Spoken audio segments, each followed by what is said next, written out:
ভারতের আগ্রায় যমুনার তীরে অবস্থিত তাজমহল শুধু একটি স্থাপত্য নয়, এটি ভালোবাসা, শোক এবং শিল্পের এক চিরন্তন নিদর্শন।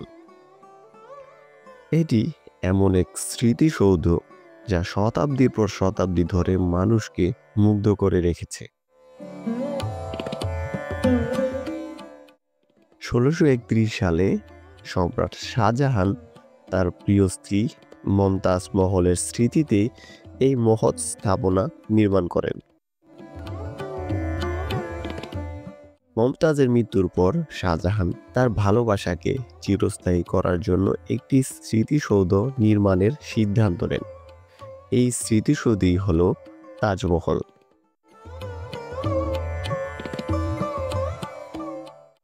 তাজমহলের স্থাপত্যশৈলী মুঘল, পার্সিয়ান এবং ইসলামিক নকশার মিশ্রণ।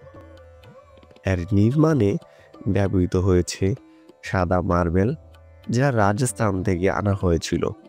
এর প্রতিটি কারুকাজ, আরবি শিলালিপি এবং পাথরের নকশা শিল্পের এক অনন্য উদাহরণ।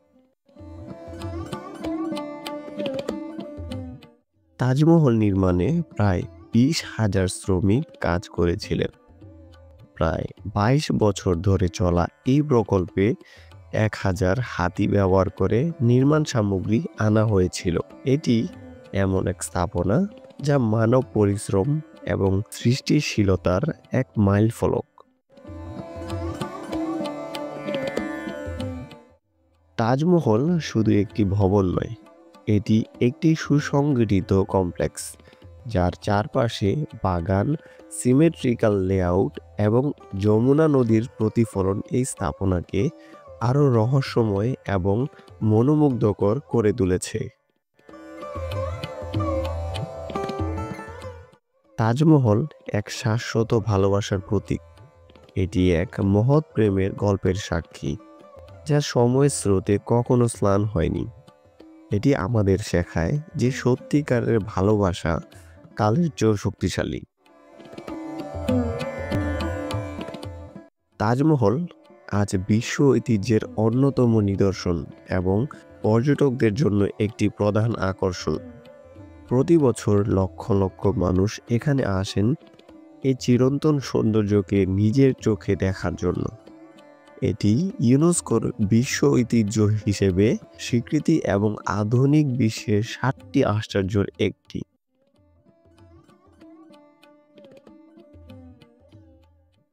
তাজমহল কেবল একটি সৌধ নয়, এটি ভালোবাসার, আত্মত্যাগের এবং শিল্পের এক নিঃশব্দ গল্প।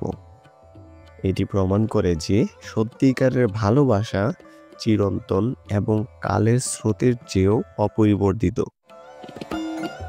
প্রিয় দর্শক, যদি আপনাদের কাছে ভিডিওটি ভালো লেগে থাকে তাহলে অবশ্যই লাইক, কমেন্ট, শেয়ার করতে ভুলবেন না। আর চ্যানেলটি সাবস্ক্রাইব করে পাশে থাকুন পরবর্তী ভিডিও পাওয়ার জন্য। আল্লাহ হাফেজ।